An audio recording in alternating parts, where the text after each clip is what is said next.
Hello there, it's Jan here from JB Crafts, and I am back today with the next project in my 12 Days of Christmas series for this year. So we started this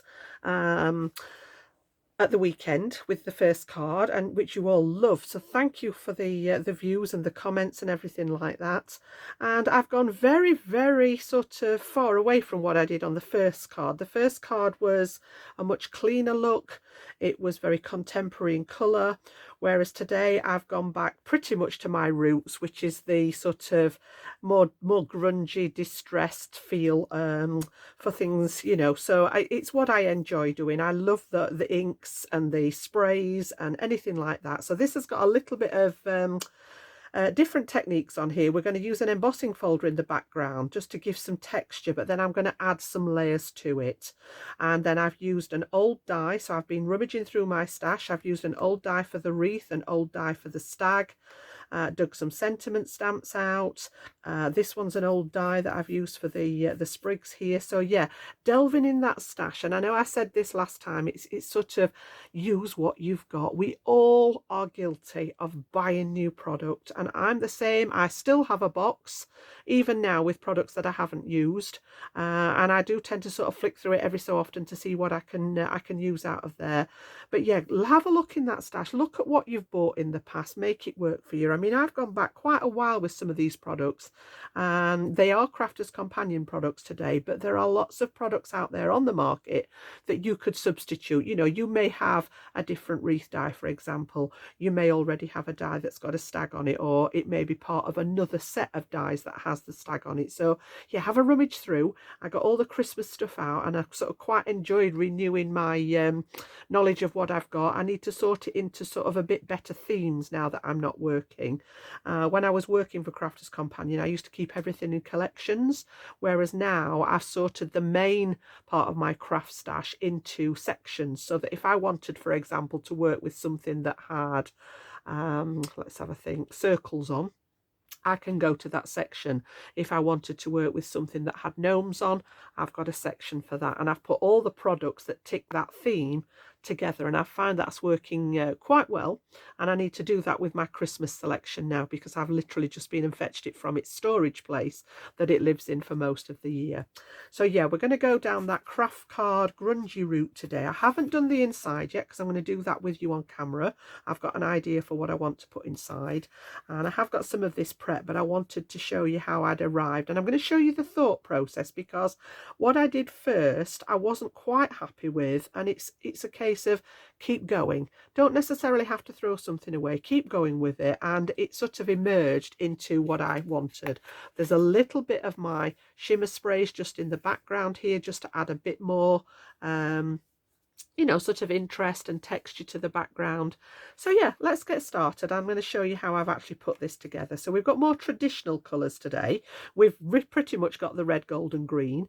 Now, they wouldn't always be my first choice for Christmas, but I just wanted a nice variety on the channel. So I'm going to pop that one to one side and bring in some of the pieces that I've already got put together, and I'm going to show you how I did that background. So I actually started with my background, and you can see, this is the piece of card that I used, and it's not even anywhere near the same color as when I started. I just wanted some, sort of a tone of red, a nice warm red to work with. It wasn't quite as deep as what I wanted, hence the work that I've done over the top of it. This one's got quite an orange tone to it, and I wanted it to be a little bit deeper. Excuse me. Now I'm going to work with a 7x5 2D embossing folder, standard embossing folder. So I always cut my card a little bit smaller, and this measures 6 3/4 by 4 3/4, so that it'll sit nicely inside that embossing folder and get an edge to edge design. And that's where the rest of the card came from then. So I've sort of gone up in layers, and my actual card blank is just slightly bigger. It's a 7.5 by 5.5, so just a bit bigger than a standard 7x5, but not quite as big as an A5, which is a piece of A4 folded in half. So yeah, it is more of a custom size, and I would probably end up making an envelope for it or just popping it in a slightly bigger envelope, and I'll go through the mat layer and everything when we get to it. So the first thing I'm going to do is work on here and do that embossing. So like I said, I've been through all the older products and chose this one. This is a standard embossing folder, and it's just got like a music stave, a wobbly music stave design on it. Really, really pretty. For any of you that have got the collections, this was an old Zara signature collection called 'Twas the Night Before Christmas. I think it's a couple of years ago that this one, it'll be 3 years this Christmas since this one was launched. And what I'm going to do is, first of all, I'm just going to pop that piece of cardstock through the embossing folder. So I'm going to check for that raised edge here and pop my card inside, and you can see that it's just slightly smaller than the actual size of the folder there. So it allows me to get that lovely edge to edge embossing. And then I'm just going to grab my plates. I need to get a cutting plate and a clear plate for my, or 2 cutting plates. I just happen to have one clear one and one of the white ones. So yeah, mixture of plates. They both do the job for me. And I'm just going to pass this through my Gemini, which if you watch me regularly know that it does sit just behind me on the desk at the back. Well, it's a set of drawers that I have at the back of me, and it sits on a rotary plate behind me. Works for me. I don't have room on the desk for it. It would need too much space on my desk that I'm not willing to give up. So yeah, it does work for me. I have considered moving it for the process of the videos, but I don't know where I'd put it. If I showed you the rest of the desk, you would absolutely howl. This bit always looks nice and clean and tidy. As for the rest of it and the rest of the room, it's not tidy by any means. So I'll put that one back. That's done its job. That can go back in there. And we've got now that lovely sort of music. As I say, it's almost like a curvy music stave. We've got the treble clef in there and some of the notes. Not that easy to see at the minute, but we are going to do some bits and pieces to it. So first of all, I am going to grab my craft mat just to protect the surface of the desk here. And we're going to do a couple of things, well, 2 or 3 things to this. And as I say, I'm going to go through the whole process. Technically, I could probably skip one of them, but I wanted you to see where my head was at and what I was actually thinking. So in order to get a slightly darker shade of red, this is one of my favourite reds in the Distress range. It's Lumberjack Plaid, and it's a really nice, what I call a Christmas red. So I thought, right, we'll add some of that to it and see if that changes the colour. So I dug out my brayer. Any brayer that you've got will work for this. And I am literally going to load up my brayer with some of that red ink, just rolling it around so that it's picking up the ink all over the roller there.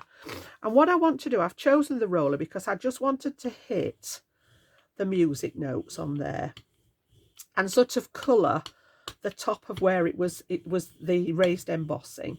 And I started doing this and I thought, actually, it doesn't seem to be making a vast amount of difference. It did change the colour, and I'll show you the original card again so that we can compare them, but it wasn't enough for what I was actually looking for. So yeah, when I thought, oh, I'll do it on video, I'll omit this stage, but actually I wanted to show you how I'd arrived, and as I say, the thought process behind it, because things don't always go how you think they're going to go. And yes, I could have actually lifted my pad and swiped it across, but I'm very, very heavy-handed with ink, and what I didn't want to do was end up with too much ink on here. So that's going to be the first layer, and then all I'm going to do is I'm actually just going to spritz my cloth with some water so that I can use that then to just clean the brayer off. So I don't want to contaminate any of my ink, so I am literally just giving it a wipe with my wet, very, very dirty cloth, making sure I've got all that red ink off because we're going to change colours now. So pop that one to one side, and then I'm going to bring in some walnut stain. I thought, right, I need to go a little bit darker, so by adding a brown to it, it's going to take a darker colour. So if I show you the original colour, you can see that we have gone a shade darker, but it still wasn't quite what I wanted. So I'm going to do the same with the walnut stain. So this is sort of like going towards the darker of the brown colours in the Distress range. You could do this with inks. If you don't have the oxide, you could do this with inks. It would give you the same kind of effect. And then I'm going to start and rub this over the top. And it very quickly became apparent that it didn't look as if it was doing any good.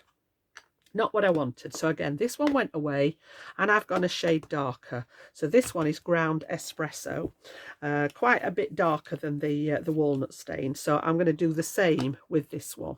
So I've just given my brayer a little bit of a clean on the cloth, and we're going to load it up, and I'm going to come over with this one. Now adding brown to red is going to deepen that tone, and this is where it started popping. This is what I was looking for. So yeah, I could have just gone in with this today and said, oh, this is what I did. But as I say, I wanted to show you where, you know, my mind works in mysterious ways. I must admit, it confuses me sometimes. But yeah, this is how I arrived at that kind of depth of colour that I wanted. So just kept going with the brayer until I'd actually got something that is much more visible now. And I was quite happy with that. So I'm going to leave that ink out. I am going to do the same again. I tend to, rather than spritzing the brayer, I tend to spritz my cloth just with some water, and then I can use that to clean that brayer off. So I'm just giving it a good old wipe there in the cloth, and then every so often I just throw all the cloths in the washing machine. So if that's done its job, I can put that to one side now. And then I wanted to sort of bring some detailing round the edge, so I'm just going to make sure that we've not got excess ink on the mat now, and I'm actually going to bring in my brown blending brush, and I'm going to keep the same colour. I'll just pop this on here so that it doesn't keep wobbling around. I'm going to use the ground espresso. I always call it espresso, it's espresso. Tap some of that off. And then what I want to do is just come in around the edges, so to focus your eye more on that internal panel there. So I'm not going mad. I don't want to sort of make it too dark, but just around the edge. And it just focuses your eye into that panel of lovely embossed detail. So just very, very gently with that brown, just to link it all together. And it gives you that kind of almost like a vignette around there. And I'm quite happy with that stage now. So we'll pop that to one side. I think I've finished. I'm already covered in ink. I always end up covered in ink. So they get the same treatment as everything else. They get a little spritz of water and a wipe on there. And we'll just clean that excess ink off again.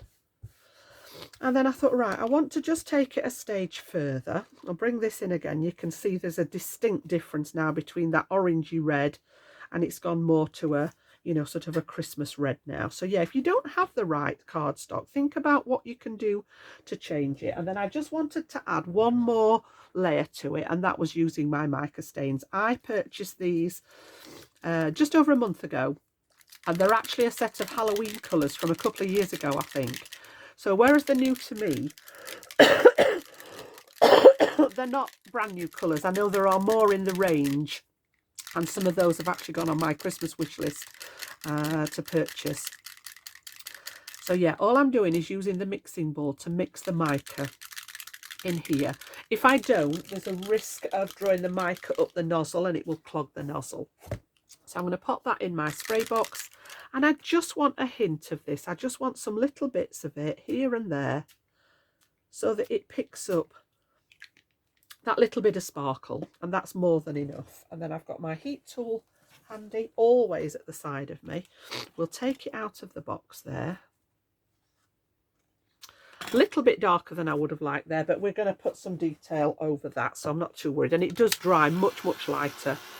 So pop the heat tool on here. You can leave this to dry naturally if you wish, but obviously when we're videoing, I need things to be ready. I haven't prepared any of this sort of, here's one I did earlier, and you can see it does dry off pretty quickly. And if you're wanting to glue on top of here, you do need to make sure that both the ink, the Distress Oxide inks, have a pigment ink which takes a little bit longer to dry. And obviously that mica stain, we need to make sure it's dry, otherwise the adhesive isn't going to work over the top of it and stick things down. So you can see there just that little bit of interest to work with, and I'm quite happy with that. That's touch dry. It's enough for me. So again, if I turn it over, you can see that brighter orangey red, and then we've now got this lovely grungy Christmas red. So that's as far as I'm going to go with the background. And we'll get this stuck down so that I can let this dry while we carry on with some of the other details. So I brought my card blank in again, and this was cut from a piece of A4 Kraft cardstock. So it's 7.5 inches tall by 11, and then I've just scored it straight down the centre to make my card base there. As I say, slightly larger than a 7 by 5, but I'm okay with that. Reinforce that burnished score line there, and then I didn't want to introduce another colour. I ended up introducing the golden green on the front, but I didn't want to have multiple layers of colour behind it. I just wanted to stay neutral. So I've cut a second piece of craft card that is 7 by 5, and I'm going to map this onto here. And all I've done is I've just edged it with that same brown ink, so that when we lay it over the card, there is a definition between the two types of craft cards. So this one's just slightly darker, giving us that edge behind it. So all I'm going to do now then is get those stuck together, and then we can pop that to one side while I show you the embellishments and the products that I use. So I always forget to do this bit before I start videoing, and it does get a little tiny seal over there where the glue dries. So I'm hoping that we have released that. Yeah. And then I'm going to pop the red one onto the craft. And this is a great one for anything that's been embossed, because that glue will sort of seep into those embossed areas and give you a good bond. The craft card can be what I call a thirsty cardstock, like watercolour card, and it does absorb the liquid. So you want a nice good strong glue for this. If you prefer to use tape, you can use your tape on here. I'm going to pop that down onto here, and then we're going to add it onto the card eventually, and I'm going to put some foam behind there. So I'll just let that dry for a second or two. I'm going to put my block on there so that it dries nice and flat, and we'll pop all those pieces just to one side while I show you some of the embellishments that we're going to work with. So product wise, as I say, I went through my stash and came up with a couple of elements that I wanted to be the main focal points on the card. So this one is from, I think, yeah, they're both from, again, an old signature range from Crafters Companion called Enchanted Christmas, many years ago now. I mean, I worked for the company for 8 years, so it's within the last 8 years, but it is quite a way back in those years. Really pretty collection. And we had this lovely sort of almost like a snowfall wreath. It's got lots of leaf elements in it, and there are some little stars tucked in there, which is where my extra embellishments came from. I used the largest of the stars, and then this one was the Arctic deer. So I've got winter wreath and Arctic deer. If you've got those collections, go and have a rummage and see, you know, if you want to have a go at the card. If not, just substitute it for things that you've got. You know, it doesn't have to be a deer. You could actually get this far with the background. It might be a snowman that you pop on here. It might be a Santa Claus image that you pop on there. You know, don't worry if you don't have the deer and you want to have a go at the design. Just substitute it for something that you've actually got handy. So all I've done then is I've done a little bit of die cutting with these, and I've got a couple. I first of all started off with the green. I wanted to put the green over the red and have those traditional colours. And if I just bring this bit back in again for a second, there wasn't enough difference in my world. I wanted a bit more of a contrast between the background, and I thought, right, I'm going to introduce a little bit of gold, because you've got the red, gold, green is those traditional colours. So I've cut it twice, and I've cut one of them in that favourite matte gold cardstock. This is out of a pack that does the mirror card, the satin card, the matte, and then a glitter card. This is my favourite gold ever. It really is. And I'm going to layer these on top of the card, and just sort of twist them to get a bit of purchase so that they both, and you can see how that lifts now from the background and gives it that little bit of definition. So I'm going to put the card back here with that on for a second because it's not quite dry. So that's my wreath. And then I also use the largest star to cut some red stars that we're going to use in a little while. And then for this one, I was I'd got that far and thought, right, I don't want to add just brown because there was so much brown with the Kraft card. Thought, yeah, traditionally stags are brown. Didn't want to do that. I just wanted to add a spot of interest. So this is actually a scrap out of my scrap bin.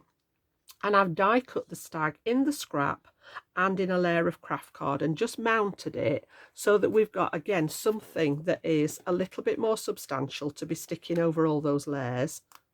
He's quite nice and firm on the Kraft card, and then I've got some foam on the back of him ready to lift him over the wreath. So that's going to be a couple of embellishments there. And then for the greeting, this was actually the offcut that I'd cut off the top of here when I was actually cutting my 7x5 piece. So I thought, right, we'll use this to make a band here to begin my greeting, just to sort of break it up a little bit. So I've stamped the greeting out already, and we're going to add the winter element to it. I've just stamped on a little piece of cream, just so that that has a bit of contrast again, and we're going to bring the sentiment in like so. So pop those to one side. I'm going to do something to that green layer just before we get these going. So pop all those to one side. I'm going to bring in my Kraft, that will work, I think. Just do it on a corner of here. And this cardstock is actually what's called colour core. So you can see where I've just caught it at the back, that it's actually lighter at the back. But what I'm going to do is just bring in a little piece of, I've got a little disc of sandpaper on here. And all I want to do is just very, very carefully just bring, as if I'm inking it. But instead of inking it this time, I'm actually taking the surface off that cardstock. So I'm very, very gentle, just not much pressure. And it just exposes. Now you can do this with most card. If it's the same colour, you're going to get a slighter variation with the sander. If you've got a white core, obviously it will expose the white. And sometimes you can get it with a Kraft coloured core, so that exposes the Kraft card. But you can just see, I hope you can see on camera there, the differentiation. And I'm going to come around the inside. So I literally am just skimming the edges of it just to distress it that little tiny bit and add a bit more depth.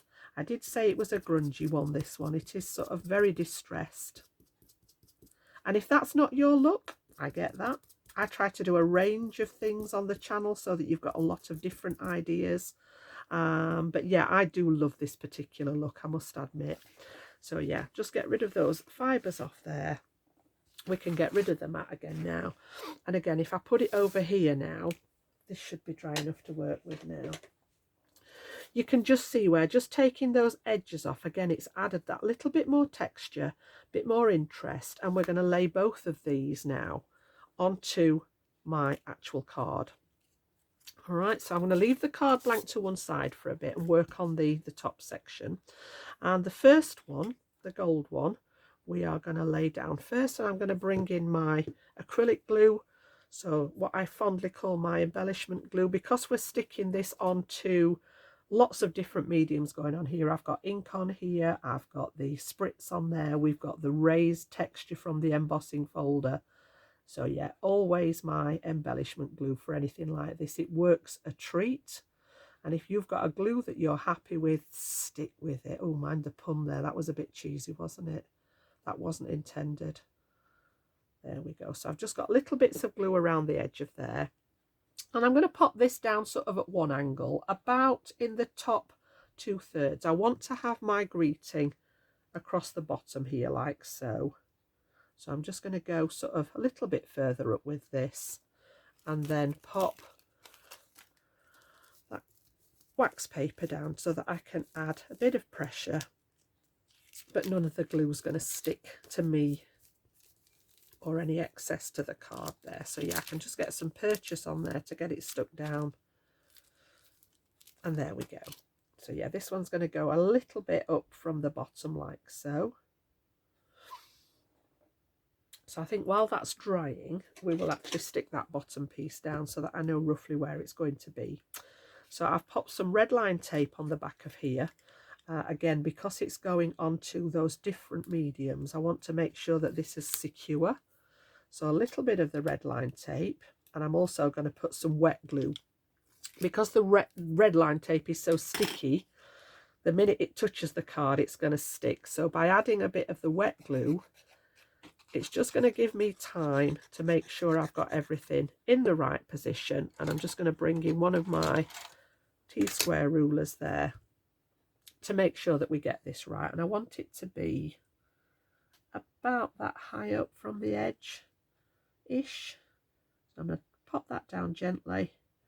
Make sure it's straight.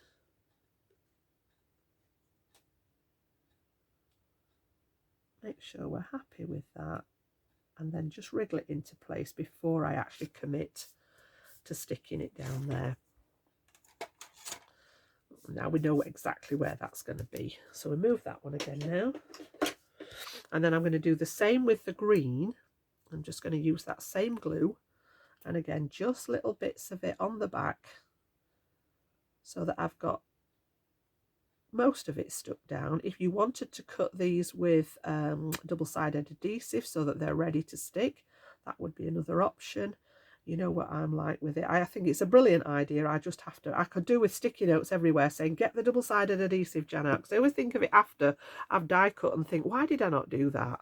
The other one would be the dot runners. If you've got that, would work on there. Got a little bit of glue there. Don't know where that bit came from. And yeah, I want to sort of rotate this slightly so that we've got a different part of it, so that there's a little bit of the gold and the green.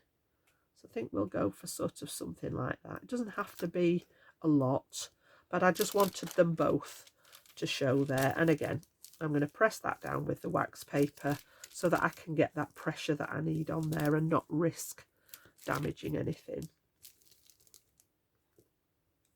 Okay, so that's that bit sorted. So we've got that going nicely. And then what I'm going to do is I'm going to put some foam tape and adhere this to the card blank now so that I can work on the rest of it.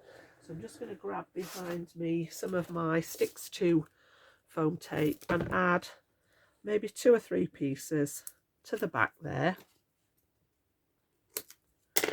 The roll's getting a bit smaller now. We're using it, so it's a little bit easier to manage. Sometimes I'll cut a length of tape off and work with it, but because it's getting smaller now, it was sort of like this big when I bought it. Very good value for money. An excellent foam tape. It's changed my world with regards to how foam tape behaves. So we've got those on there. Give them a burnish. I'm just going to lift the top with the, excuse my inky fingers now, I always end up covered in ink. I sometimes wonder when I go out, if I haven't quite got all the ink off, I wonder what people think about what on earth has she been doing with the colour of my fingers sometimes. And again, because it's going to go onto that Kraft card, which is a very, very absorbent card, and also just to give me that little bit of placement time, bit of that embellishment glue on here. Make sure it's opening the right way, and then we're going to just lay that one down in the centre, and we've got a nice border all the way around there. I came down 1/2 inch, so we've got that 1/4 inch border, then we've got an 1/8 inch border. I like those staggered borders, and that's going to be my card front there. So the next thing we're going to do is add our stag. And I've been round the edge of him as well with my distress ink, and I've just put a tiny, tiny little gem in his eye there just to add a bit of detail. And then we will take the backing off that foam tape again, and these are just the oddments that I've had when I cut them off, you know, the roll. I just keep them on one of my foam square wax paper sheets and pop them ready to use again if I need them. So again, I'm just going to add a little bit of the glue. It's just a habit now that I do, and I also want to anchor his feet, so I'm going to put a little bit of that Kraft glue at the bottom there. Just tap off any excess. My cloth is on the floor now. And then we're going to pop him as if he's standing above the sentiment here. So I just want his little feet to come onto the sentiment. So to one side like that. And then just hold the feet down until they've anchored to that strip that we've put down with the sentiment on. Right, let me just grab the cloth there because it was underneath my chair wheel, which is not a good place for it to be. Just let that glue dry for a second. And then the next thing we're going to do is add the little second sub-sentiment. So it says Winter Wishes. So again, I don't know what is going off with my bottle today. It keeps spitting glue out everywhere. So yeah, this one's just going to nestle nicely in here like so. So we've got the Winter Wishes there. Right, we've got a gap here now. I want to offset what's going off up here. So again, another one that I've shown you before that is a go-to, especially, I use this all year round, but I love the fern pine needles on here. So I've chosen those, and I cut a couple of the medium-sized ones in brown. Okay, I may as well get the rest of those embellishments out now, because we're going to just finish that off. So yeah, I just wanted a couple of those. Yes, I was introducing another colour with brown, but it's a neutral enough shade, like the Kraft card, that it's not going to interfere too much with my design. I've also got some very light shades of brown in the scrap paper, so I felt that this was fine to use here. So what I'm actually going to do is stick them together. I want to actually just pop a little bit on. My glue pot is spitting glue out at me today. I don't know what's going off.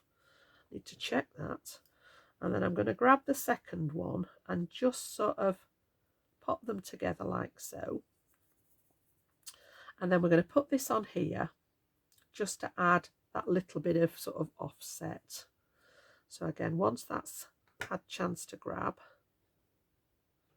I am then going to add just glue down the back, and again just dot it in places where you've got a little bit more cardstock, and that one's going to sit on here like so.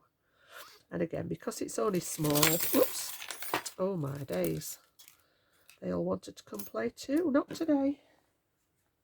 Don't know where those went. So yeah, I'm just going to pop that down with the wax paper again there, so we can get that pressure on them. So that's okay for those. And then I've also, these were the stars that I was talking about that came from that wreath die. So I've just cut this one here, and this is just a scrap of darker red cardstock still. And what I'm going to do is pop these just in places. I want that sort of triad again, so we're going to go 1, 2, and maybe 1 at that side. So we've got my positioner, my pickup tool there, and we're just going to pop these right on the top there as an extra embellishment for the wreath. And then just to finish off, I'm actually going to pop a little dab of glue right at the top here. And then I felt as if it needed something. Now I didn't want to introduce too much colour, so I just went with my twine. I've got jute twine here, and I've just tied a little tiny bow, and we're going to pop this at the top like so. And then I'm just going to hold it in place until that glue's grabbed with my tweezers there while we go on to the insert. So we're pretty much there at the front. I've just added some gems, of course, to the original design, which I'll show you in a second. Pop that to one side. And then I've actually got a piece, what did we end up with here? I think, yeah, this is a piece of 7 by 5. So this is the same size as the matte layer on the front. So this is that matte layer underneath, and we're going to put, I like that 1/4 inch border. We're going to put this on the inside as the sentiment. So I've already gone around the edge of it with just the residue ink that was left on my brush. I haven't used any more ink. I've just gone with the residue, and again, just to focus that edge. And then I've been through my stamp sets, and again, this is actually, I don't have the whole collection of this one. This is Crafter's Companion again, but I have got the sentiments, and I thought we'd use one of those inside here.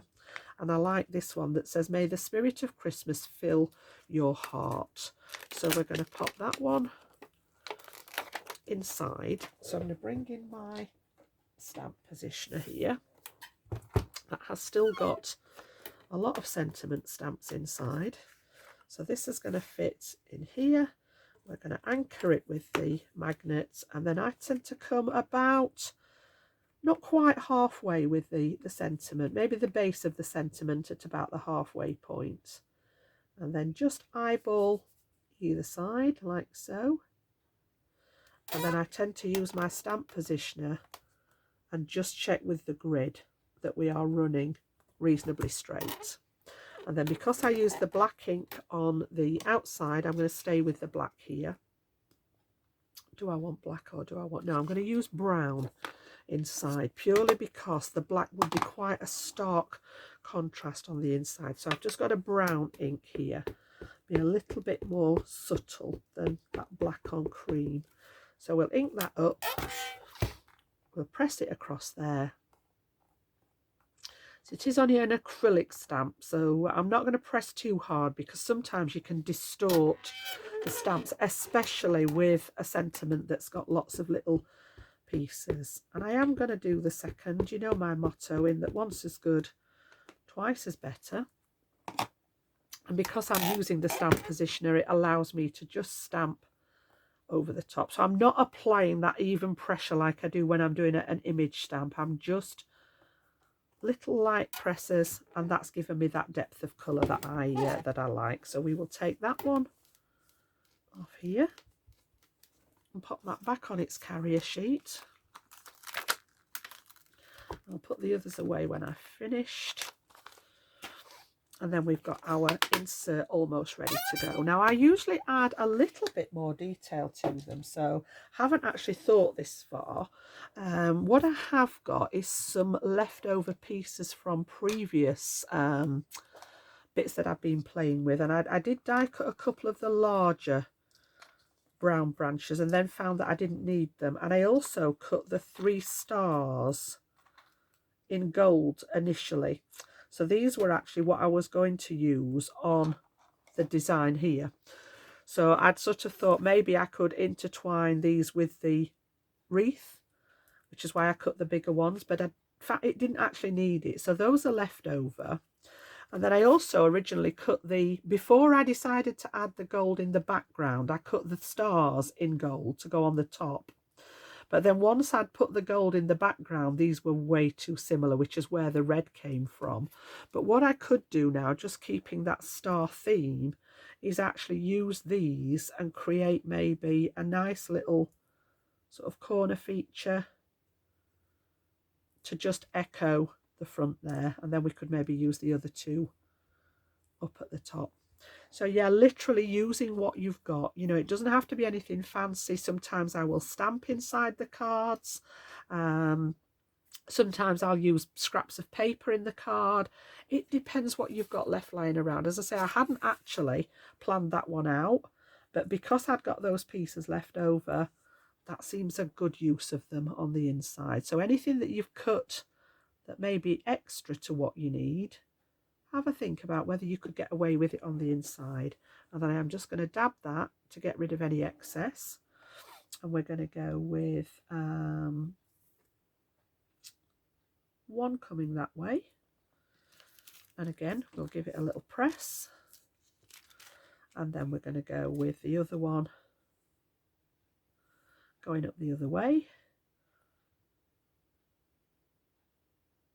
So just some little dots of glue. Take off any excess on the cloth, and we're going to put that one going up that way. And again, you know, you don't have to do this. You can just stamp your sentiment. You can leave the inside blank if you wanted to write a whole message inside. I know some people that make their cards to sell. They leave the insides blank so that people can put their own message in. But I just like adding that little bit of definition that brings the front and the back together. So that one can go there. We'll hold that one in for a second.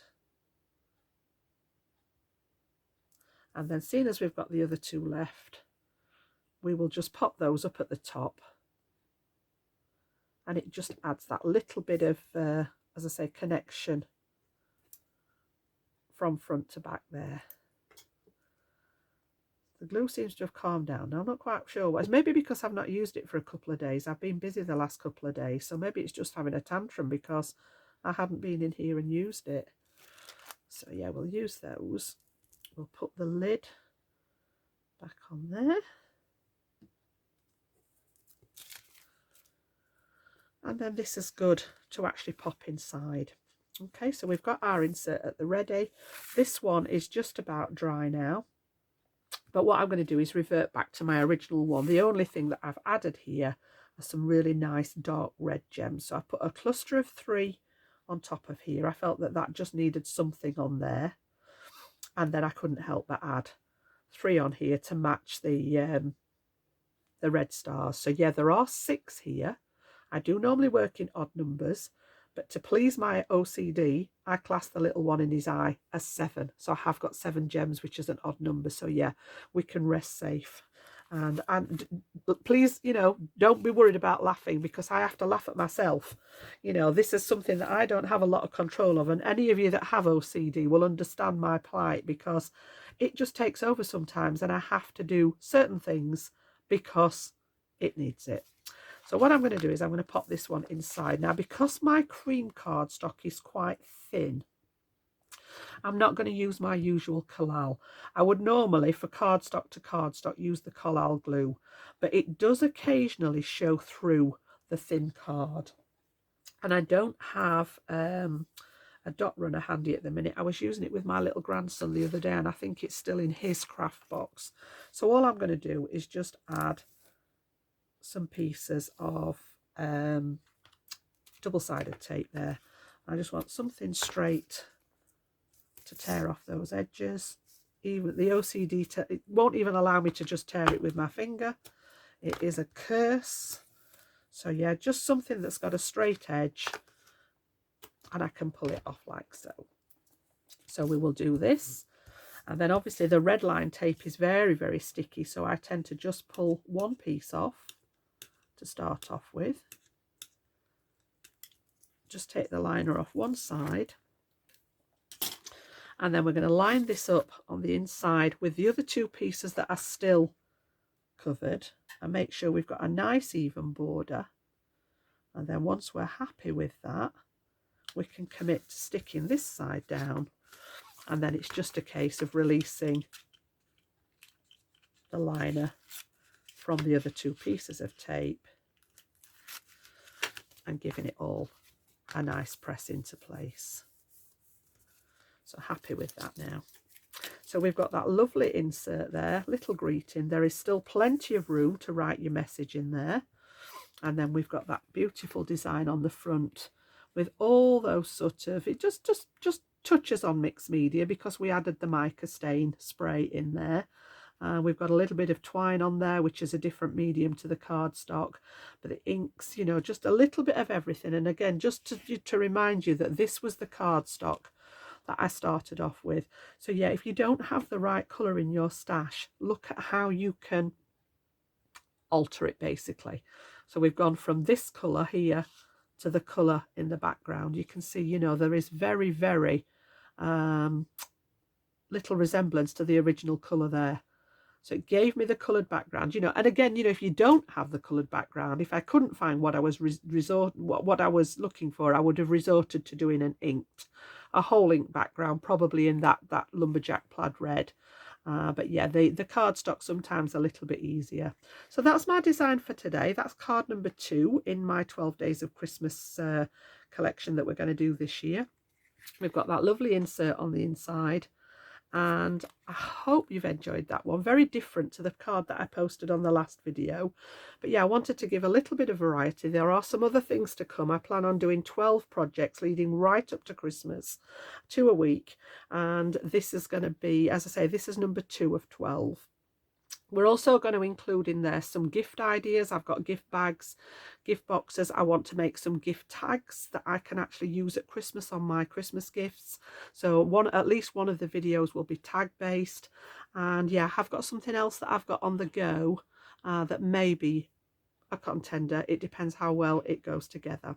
So I'm going to leave it there for now. Please give me a thumbs up if you've enjoyed the video. It does help tremendously. And if you have just stumbled across the channel and you would like to subscribe, that will notify you then when, if you hit that notification bell, it will tell you when I upload my next tutorial.